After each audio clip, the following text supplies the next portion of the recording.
구약 성경은 출애굽기 24장 12절에서 18절입니다. 여호와께서 모세에게 이르시되 너는 산에 올라 내게로 와서 거기 있으라. 내가 그들을 가르치도록 내가 율법과 계명을 친히 기록한 돌판을 내게 주리라. 모세가 그의 부하 여호수아와 함께 일어나 모세가 하나님의 산으로 올라가며 장로들에게 이르되 너희는 여기서 우리가 너희에게로 돌아오기까지 기다리라. 아론과 훌이 너희와 함께 하리니 무릇 일이 있는 자는 그들에게로 나아갈지니라 하고, 모세가 산에 오르매 구름이 산을 가리며 여호와의 영광이 시내산 위에 머무르고 구름이 엿새 동안 산을 가리더니 일곱째 날에 여호와께서 구름 가운데서 모세를 부르시니라. 산 위에 여호와의 영광이 이스라엘 자손의 눈에 맹렬한 불같이 보였고 모세는 구름 속으로 들어가서 산 위에 올랐으며 모세가 40일 40야를 산에 있으니라. 아멘. 서신서는 베드로후서 1장 16절에서 21절입니다. 우리 주 예수 그리스도의 능력과 강림하심을 너희에게 알게 한 것이 교묘히 만든 이야기를 따른 것이 아니요 우리는 그의 크신 위엄을 친히 본 자라. 지극히 큰 영광 중에서 이러한 소리가 그에게 나기를 이는 내 사랑하는 아들이요 내 기뻐하는 자라 하실 때에 그가 하나님 아버지께 존귀와 영광을 받으셨느니라. 이 소리는 우리가 그와 함께 거룩한 산에 있을 때에 하늘로부터 난 것을 들은 것이라. 또 우리에게는 더 확실한 예언이 있어 어두운 데를 비추는 등불과 같으니 날이 새어 샛별이 너희 마음에 떠오르기까지 너희가 이것을 주의하는 것이 옳으니라. 복음서의 말씀은 마태복음 17장 1절에서 8절입니다. 엿새 후에 예수께서 베드로와 야고보와 그 형제 요한을 데리시고 높은 산에 올라가셨더니 그들 앞에서 변형되사 그 얼굴이 해같이 빛나며 옷이 빛과 같이 희어졌더라. 그때 모세와 엘리야가 예수와 더불어 말하는 것이 그들에게 보이거늘 베드로가 예수께 여쭈어 이르되 주여 우리가 여기 있는 것이 좋사오니 만일 주께서 원하시면 내가 여기서 초막 셋을 짓되 하나는 주님을 위하여 하나는 모세를 위하여 하나는 엘리야를 위하여 하리이다. 말할 때 호련히 빛난 구름이 그들을 덮으며 구름 속에서 소리가 나서 이르시되 이는 내 사랑하는 아들이요 내 기뻐하는 자니 너희는 그의 말을 들으라 하시는지라. 제자들이 듣고 엎드려 심히 두려워하니 예수께서 나와 그들에게 손을 대시며 이르시되 일어나라 두려워하지 말라 하시니 제자들이 눈을 들고 보매 오직 예수 외에는 아무도 보이지 아니하더라. 아멘. 복음서의 말씀입니다. 오늘이 이제 주현 후 마지막 주일입니다.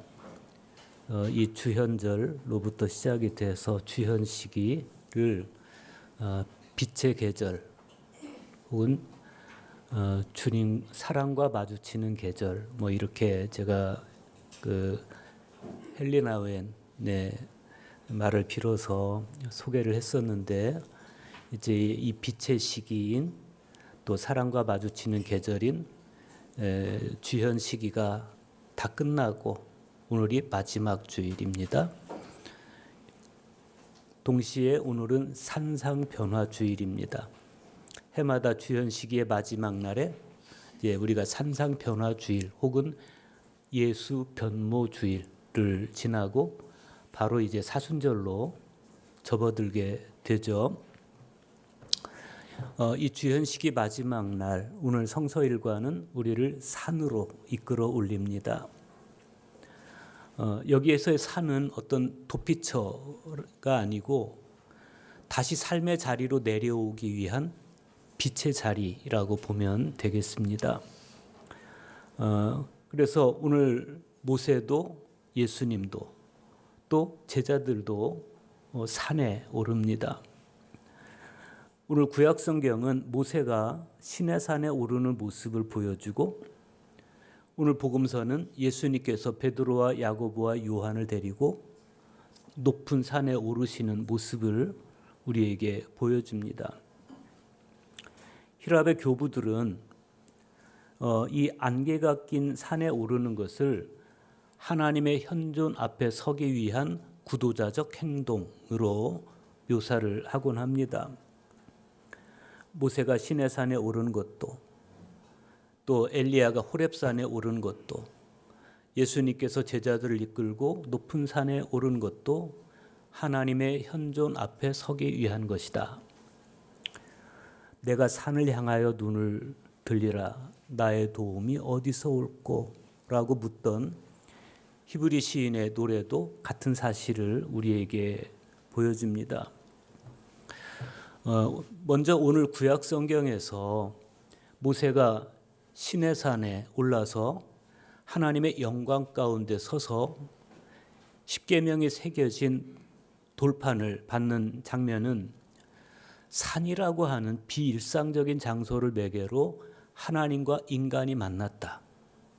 그런 측면에서 깊은 신앙적 의미를 부여해 줍니다. 구약의 말씀 출애굽기 24장 15절 16절 보십시오. 모세가 산에 오르매 구름이 산을 가리며 여호와의 영광이 시내산 위에 머무르고 구름이 엿새 동안 산을 가리더니 일곱째 날에 여호와께서 구름 가운데서 모세를 부르시니라. 여호와의 영광이 시내산 위에 머무르고 이렇게 말씀하는데, 여기서 머무르고라를 뜻하는 히브리어가 샤칸이에요. 샤칸, 거주하다, 정착하다, 그런 의미를 가지고 있습니다. 그러니까 하나님은 잠깐 나타났다가 사라지는 분이 아니고 당신의 백성들을 떠나지 않고 함께 머무르는 분이시다. 그걸 이 한 문장이 잘 보여주고 있습니다. 우리가 출애굽기와 더불어서 이제 고대 근동 안에서 주님을 보게 되는데, 그때 꽃피웠던 신앙이 야훼 신앙이에요. 이 야훼 신앙, 야훼 하나님은 어느 한 곳에 가만히 계시는 분이 아니고 함께 계시는 분, 함께 머물러 계시는 분, 그런 하나님을 우리에게 보여줍니다. 그렇게 백성들의 시선 가운데 머물러 계시고 또 그들과 언약도 체결해 주시는 하나님께서 어느 날 모세를 시내산 위로 부르시는 것이 오늘 구약의 배경입니다. 하나님께서 이 모세를 그 시내산 꼭대기로 불러 올리신 이유는 아마도 시내산 아래서 이스라엘 백성들과 체결했던 언약을 구체화하기 위해서 부르신 것 같습니다. 그래서 모세는 백성들을 산 아래에 남겨두고 여호수아만 데리고 시내산 위로 올라가는데, 또 산의 어느 지점에 이르러서는 여호수아도 남겨두고 하나님의 영광이 가득 드리워져 있는 구름 속으로 들어갑니다.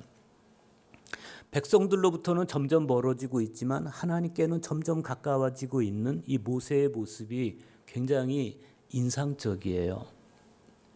그리고 마침내 17절과 18절 보십시오. 산 위에 여호와의 영광이 이스라엘 자손의 눈에 맹렬한 불같이 보였고 모세는 구름 속으로 들어가서 산 위에 올랐으며 모세가 40일 40야를 산에 있으니라 그랬습니다. 여기 하나님의 현현이 여호와의 영광이라는 표현으로 묘사가 되고 있어요. 그리고 이 여호와의 영광은 이스라엘 자손들이 보기에는 맹렬한 불 혹은 구름으로, 자욱한 구름으로 형상화하고 있습니다. 지금 이스라엘 자손들이 목격하고 있는 시내산 정상에서 보이는 이 맹렬한 불은 그 산 꼭대기 시내산 정상을 아주 거룩한 장소로 인식되도록 만들고 있고, 그 산 꼭대기를 가리고 있는 자욱한 구름 역시도 하나님 현현의 신비를 극대화시켜주고 있습니다. 특별히 구약 성경의 말씀 가운데서 오늘 15절에서부터 18절은 바벨론 포로 시기에 기록된 제사장 문서, 즉 피문서 계열의 저자들이 삽입한 구절로 연구되고 있습니다. 그러니까 그들은 의도적으로 하나님 현현의 장면을 이 창세기에 있는 창조, 천지 창조의 장면과 오버랩 시키고 있는 겁니다. 중요한 것은 모세가 구름 속으로 들어가서 40일 40야를 홀로 지냈다는 겁니다. 40이라는 숫자는 항상 성경에서 시험과 수련의 기간으로 상징이 되고 있습니다. 모세는 백성들과 완전하게 격리된 이 40일 동안 맹렬한 불과 구름이 자기를 감싸고 있는 상태에서 하나님과 교제합니다. 그러면서 돌판에 기록된 계명과 율법의 의미를 하나님께 상세하게 배웠을 겁니다. 오늘 복음서의 증언도 구약성서와 굉장히 비슷한 그런 분위기를 우리에게 보여줍니다. 마태복음 17장 1절과 2절 보십시오. 엿새 후에 예수께서 베드로와 야고보와 그 형제 요한을 데리시고 따로 높은 산에 올라가셨더니 그들 앞에서 변형되사 그 얼굴이 해같이 빛나며 옷이 빛과 같이 휘어졌더라 그랬습니다. 이 말씀은 예수님의 전생에 있어서 아주 굉장히 중요한 위치를 차지합니다. 특히 예수님께서 높은 산에 오르셔서 그 얼굴이 해같이 빛나고 옷이 빛처럼 휘어진 이 장면은 모세가 시내산 꼭대기에 올라서 십계명을 받고 그리고 산에서 내려올 때 그 얼굴이 해같이 빛났던 광채가 났던 그 사실을 연상하게 해줍니다. 모스크바에 있는 트레자코프 미술관에 페오판 그릭이 그린 예수 변모라는 이콘이 있어 지금 여기 보이는 그 작품인데 1403년의 작품입니다. 이 이콘을 보면 예수님 변모의 빛이 보이고 그런데 그 빛 앞에서 무너져 내리는 그 제자들의 모습을 하나의 화폭으로 담아내고 있어요. 세상의 네 방향을 가리키는 사각형 두 개가 포개어져서 있는 그 후광 속에 변모하신 예수님이 서 계십니다. 그리고 예수님 양쪽 곁으로는 돌판을 들고 있는 모세의 모습이 보이고 그리고 그 맞은편에는 엘리야의 모습이 보이죠. 대개 초기 이콘들을 보면 예수님의 발이 공중에 떠 있는 것처럼 그렇게 묘사가 되었습니다. 그런데 후대로 가면서 예수님께서 바위 위에 발을 딛고 서 있는 그런 모습으로 주로 그려지고 있습니다. 산 허리를 보면 예수님께서 제자들 잘 안 보이지만 자세히 보시면 여러분이 보시기에 왼쪽으로 예수님께서 제자들을 이끌고 산 위로 오르시는 모습이 보이고 있고 그 맞은편에 보면 제자들을 이끌고 다시 산을 내려가시는 모습이 있어요. 그러면서 이제 예수님께서 뭐라고 말씀하시는가 하면 너희가 산 위에서 본 것을 아무에게도 말하지 말아라. 이렇게 말씀하시는 장면을 저 화폭에서 담아내고 있습니다. 그리고 이제 그 중앙 하단에 보면 베드로가 예수님을 향해서 뭔가를 이야기하고 있죠. 무슨 이야기를 하겠어요? 예수님 여기다 초막 셋을 지읍시다. 하나는 주님을 위해서, 하나는 모세를 위해서, 하나는 엘리야를 위해서 그렇게 말을 하고 있고 그 옆에 보면 두 제자는 막 엎드려져 있죠. 공포에 질려 있는 겁니다. 예수님께서 변형되신 모습을 보고 겁에 질려서 넘어져 있는 그런 모습. 길게 봤을 때 우리의 어떤 상황은 예수님을 따라 나선 제자들의 이 영적 여정과 같다. 이렇게 보면 되겠어요. 이 영적 여정은 달력의 날짜로 물리적인 시간으로 셀 수 없고 또 시계의 시간으로도 측량할 수 없는 그런 여정입니다. 대개 신학자들은 알파와 오메가, 천지 창조부터 주님 오시는 마지막 날까지의 시간을 영원이라는 시간으로 통째로 인식합니다. 하나의 시간으로 인식하고 있어요. 영원이고 동시에 순간이라는 시간으로 인식하고 있죠. 그래서 우리도 하나님 안에 있을 때 영원이라는 시간 속에 있는 거죠. 이 시간은 물리적으로 흘러가는 시간이 아니고 카이로스예요. 하나님 안에 있는 의미 있는 시간입니다. 지금 예수님의 변모 안에 제자들이 있는데 이 순간이 제자들에게는 영원 속에 있는 순간이라고 볼 수가 있어요. 그런데 이 기가 막힌 순간, 예수님의 변모를 보고 있는 이 기가 막힌 순간이 오히려 제자들에게는 위기일 수도 있다는 겁니다. 왜 그런가 하면 예수님의 시선과 제자들의 시선이 달라요. 예수님의 지향과 제자들의 지향이 달라요. 그리고 예수님께서 이루어 가시는 메시아상과 제자들이 기대하는 메시아상이 달라요. 그게 제자들에게 있어서는 갈등과 번민이 될 수밖에 없었고, 그렇게 제자들이 영적 여정이 그렇게 끝나버릴 때 그건 제자들의 위기일 수밖에 없다는 겁니다. 제자들의 모습을 좀 더 자세히 보겠습니다. 예수님께서 제자들을 이끌고 오르신 이 높은 산을 두고 헤르몬 산이라든지 혹은 타볼산이라든지 혹은 에벨 에르목이라든지 이런 여러 추측들이 있지만 사실 저 산이 어느 산이냐, 헤르몬 산이냐, 타볼 산이냐, 이건 하나도 중요하지 않습니다. 성경이 말하는 높은 산은 장소로서의 산이기보다는 하나님의 현존 앞에 서 있는 어떤 상태를 이야기하는 거예요. 하나님 앞에 서 있는 상태를 은유할 때 산이라는 표현으로 주로 사용을 합니다. 제자들은 높은 산에 올라서 하나님의 현존 앞에 서서 빛이신 예수님을 비로소 보게 된 것이죠. 아마도 예수님은 이 산 위에서 깊은 침묵 속에 계셨을지도 모르겠습니다. 그런데 문득 예수님의 제자들의 시선에 뜨인 예수님의 얼굴이 해처럼 빛났다. 그리고 옷은 빛과 같이 눈이 부셨다. 그랬어요. 마태의 기록을 꼼꼼하게 읽어보면 어쩌면 이 상황은 제자들을 위해서 준비된 특별한 상황일 수 있습니다.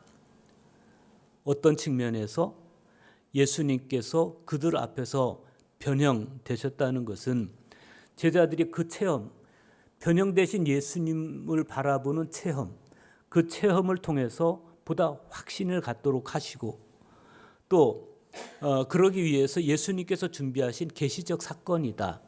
그렇게 보는 견해가 큽니다.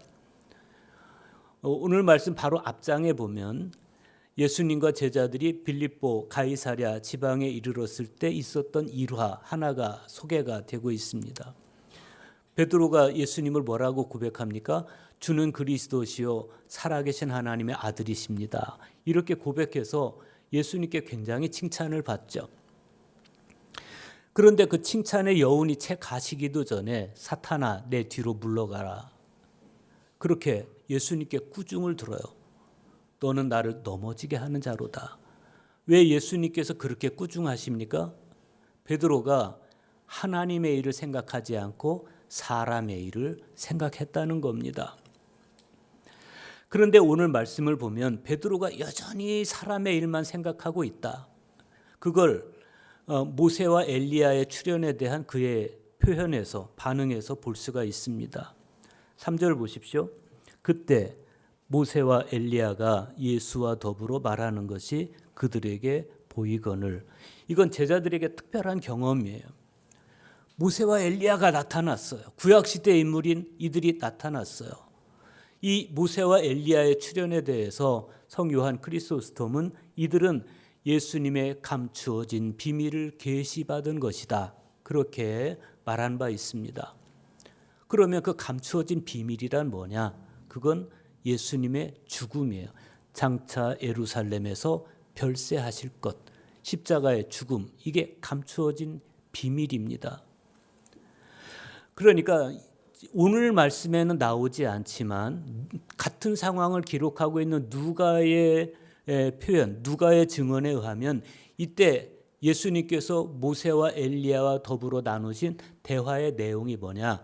장차 예루살렘에서 별세하실 것에 대한 대화를 나누었다는 거죠. 여러분도 다 아시겠지만 모세는 율법을 대표하고 엘리야는 예언을 대표합니다. 그런 율법을 대표하고 예언을 대표하는 그 선지자들이 예수님과 만나서 대화를 나눠요. 어떤 대화? 예수님의 별세에 대한, 장차 십자가에서 죽을 것에 대한 대화를 나누었다. 그것은 뭘 보여줍니까? 예수님의 순환과 죽음과 부활이 모든 율법과 예언서에 절정이 된다는 것이고, 그래서 예수님은 모세와 예언자들이 고대했던 바로 그 메시아라는 겁니다. 그런데 이렇게 신약을 대표하는 예수님과 구약 성경을 대표하는 모세와 엘리야가 만나서 그 중요한 대화, 예수님의 죽음에 대한, 예루살렘에서의 별세에 대한 그 기가 막힌 대화를 나누던 순간에 그 장면을 보던 베드로의 대답이 이랬어요. 주여, 우리가 여기 있는 것이 좋사오니 만일 주께서 원하시면 내가 여기서 초막 셋을 짓되 하나는 주님을 위하여, 하나는 모세를 위하여, 하나는 엘리야를 위하여 하리이다. 베드로의 이 말에 대해서 히에로니무스는 마태복음 주해에서 이렇게 말해요. 베드로여, 그대는 다른 복음사가가 증언하듯이 길을 잃었군요. 그대는 그대가 하는 말이 무슨 뜻인지 모르고 있어. 초막 셋을 짓겠다는 생각을 거두시오. 율법과 예언서의 말씀을 두루 담을 복음의 초막만을 추구하시오. 베드로는 예수님을 바로 이해해야 됐습니다. 그래서 이 산 위에서의 베드로의 체험이 정말 베드로가 예수님을 바라보는 그 예수님 이해의 변곡점이 돼야만 됐기 때문에, 그래서 예수님은 베드로와 야고보와 요한을 데리고 그 산을 올라가신 겁니다. 베드로는 그 황홀한, 예수님의 얼굴이 해와 같이 빛나는, 예수님의 옷이 빛이 나는 그 황홀한 현상 안에 머무르고 싶어 했습니다. 그러나 주님은 그것이 아니라 베드로가 그 체험 위에서 말씀이라고 하는 본질적인 가치 안에 있기를 더 원하시는 거예요. 5절 보십시오. 5절 말씀, 말할 때 호련히 빛난 구름이 그들을 덮으며 구름 속에서 소리가 나서 이르시되 이는 내 사랑하는 아들이요 내 기뻐하는 자니 너희는 그의 말을 들으라 하는지라. 그의 말을 들으라. 여러분, 예수님께서 요단강에서 세례 요한에게 세례 받으셨을 때 오늘과 비슷한 현상이 있었어요. 다른 것 하나가 있다면, 예수님께서 요단강에서 요한에게 세례를 받으셨을 때는 하늘이 열리고 성령이 비둘기같이 임하셨어요. 그런데 오늘 말씀에 보면 그것이 아니고 호련히 빛난 구름이 그들을 덮고 구름 속으로부터 소리가 들려와요. 그게 달라요. 그런데 놀랍게도 들려온 말씀은 똑같아요. 예수님께서 세례 받으셨을 때, 세례 받고 무트로 올라오실 때는 하늘이 열리고 성령이 비둘기같이 임하면서 이는 내 사랑하는 아들이요 내 기뻐하는 자라, 이렇게 말씀했는데 오늘 말씀에도 보면 이는 내 사랑하는 아들이요 내 기뻐하는 자니, 이렇게 말씀합니다. 그런데 오늘 말씀에서는 한 가지가 더 추가돼요. 그게 뭐냐면 너희는 그의 말을 들으라, 이 말씀이 추가됩니다. 이런 일련의 상황들을 겪으면서 복음서 기자들이 내리는 결론은 한 가지입니다. 예수님은 하나님의 아들이라는 사실, 바로 그 인식에 대한 그 진실에 대한 인식과 경험입니다. 그러면 예수님이 하나님의 아들이라는 사실은 왜 이게 중요하냐? 우리가 그분의 말씀을 들어야 된다는 거예요. 예수님이 하나님의 아들이라는 사실은 우리가 왜 그분의 말씀에 귀 기울여야 되는지를 분명하게 인식하게 해줍니다. 오늘 그 산꼭대기에서의 예수님의 변모 사건은 그동안 등경 아래 감추어져 있던 예수님의 빛이 등경 위로 떠올라서 예수님의 옷에 비친 사건입니다. 안으로부터 밖으로 새어 나오는 빛, 하나님이신 존재로부터 방사되어 나오는 빛, 그 빛은 거슬러 올라가면 태초에 어둠을 가르던 바로 그 빛이었습니다. 예수님의 산상변화주일은 언제부터 지키기 시작했는가 하면 6세기부터 시작이 됐어요. 굉장히 오래된 전통입니다. 그래서 해마다 변화주일이 오면 교부들이 이런 고백을 합니다. 하나님이신 그리스도여, 주는 산에서 변모하시어 제자들이 이해할 수 있는 영광을 나타내셨도다. 우리 죄인들에게도 영원한 빛을 비추시는 이여, 주께 영화로다. 그동안 감추어져 있던 빛이 마침내 드러난 주님의 이 변모 사건은 노자의 도덕경 56장과도 굉장히 잘 어울리는 상황입니다. 노자 도덕경 56장에 보면 화기광하여 동기진하니 시위현동이라 그랬습니다. 참다운 지혜자는 날카로움을 무디게 하고 엉킴을 풀고 빛이 튀지 않도록 티끌과 하나가 되니 이는 현동, 즉 극한 하나됨이다 그랬습니다. 빛을 감춘 빛, 빛을 감추인 빛이라고 하는 이 도덕경의 역설적인 한 문장에서 우리는 복음의 그림자를 볼 수가 있어요. 실제로 빌립보서 2장 6절로부터 8절에 나오는 사도 바울의 고백을 보면 자신의 빛을 감추고 티끌인 사람들과 하나 되신 예수님의 현동을 볼 수가 있습니다.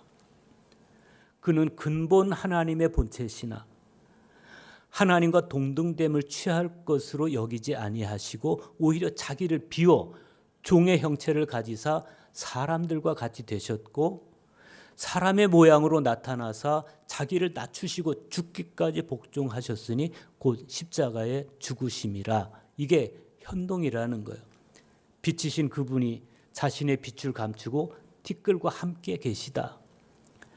제자들은 산 위에 올라서야 비로소 그동안 감추어져 있던 그 예수님의 빛을 보게 된 겁니다. 예수님은 세상에 와서 자기 빛을 감추고 속세에 티끌들과 함께 하신 생명의 빛이셨고 참 빛이셨습니다. 그래서 제자들은 산 위에서 그리고 다시 산 아래에 내려와서도 그분의 말을 들어야 됐습니다. 빛이신 그분의 말씀을 들어야 됐습니다. 그래서 오늘 말씀에서는 너희는 그의 말을 들으라 라고 말씀을 하시는 거예요. 감격스럽게도 그때 산 위에서 그 빛을 보았던 베드로가 훗날 자신이 쓴 편지에서 기가 막힌 이야기를 합니다. 그게 오늘 서신서의 말씀 베드로후서 1장 16절에서 18절인데 우리가 여러분에게 알려준 우리 주 예수 그리스도의 권능과 강림의 이야기는 사람들이 꾸며낸 신화에서 나온 것이 아닙니다. 베드로가 왜 이렇게 확신해서 이야기할 수 있겠어요? 자기가 봤기 때문에 그런 거예요. 우리는 그분이 얼마나 위대한 분이신지를 우리 눈으로 봤습니다. 이렇게 말해요. 그분은 분명히 하나님 아버지로부터 명예와 영광을 받으셨습니다. 그것은 최고의 영광을 지니신 하나님께서 그분을 가리켜 이는 내 사랑하는 아들, 내 마음에 드는 아들이다 하고 말씀하시는 음성이 들려왔을 때의 일입니다. 우리는 그 거룩한 산에서 그분과 함께 있었으므로 하늘에서 들려오는 그 음성을 직접 들었습니다. 베드로가 기가 막힌 이야기를 하는 겁니다. 그때 그 순간을 베드로는 잊지 못하는 거예요. 그 산 위에서 자기가 목격했던 바로 그 진실을 한편으로는 그 추억을 더듬듯이 한편으로는 여전히 황홀감 속에서 또 한편으로는 정말 눈시울을 붉히면서 뜨거운 가슴으로 증언하는 이 베드로의 모습을 오늘 우리가 볼 수가 있는 것이죠. 지금 베드로가 이 말을 하는 때가 어느 때냐면 자기를 죽이려고 하는 사람들 앞에서 이 말을 하는 거예요. 목숨 걸고 하는 이야기입니다. 왜? 베드로는 그날 자기와 다른 두 제자 야고보와 요한과 함께 보았던 바로 그 장면, 예수님께서 얼굴이 해처럼 빛이 나고 옷에서 빛이 나던 그 장면, 그리고 하늘에서 들려온 그 음성을 왜 지금 이 자리에서 그렇게 죽음을 불사하면서까지 이야기하고 있는 것일까? 모세가 산에 올라 하나님 현존 앞에 서고, 예수님께서 산에 오르셔서 하나님 현존 앞에 서고, 자신들도 예수님을 따라서 산에 올라서 하나님 현존 앞에 섰을 때, 그때 비로소 하나님의 영광과 그분의 음성을 들을 수 있었듯이 지금 자기의 증언을 듣고 있는 모든 사람들도 신앙과 수련의 산에 올라서 주님의 영광을 자기들 눈으로 봐야만, 체험해야만 비로소 참된 그리스도인이 될 수 있기 때문입니다. 베드로가 그때 그 산에서 목격했던 예수님의 변모는 오늘날에도 우리 그리스도인들이 꿈꿔야 될 우리 신앙생활의 목표가 돼야 되겠습니다. 티끌로부터 와서 티끌로 돌아가야 할 인간이 티끌로 끝나는 존재가 아니라 주님 안에서 빛나는 존재로 변화할 것을 주님은 그 산 꼭대기에서 우리에게 미리 보여주신 거예요.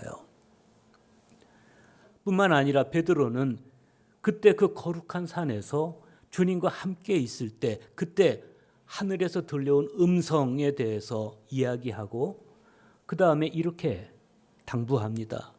여러분의 마음속에 동이 뜨고 샛별이 떠오를 때까지는 어둠 속을 밝혀주는 등불을 바라보듯이 그 말씀에 주의를 기울이는 것이 좋겠습니다. 그래요. 여기서 샛별은 예수님을 이야기하는 거예요. 샛별인 예수님.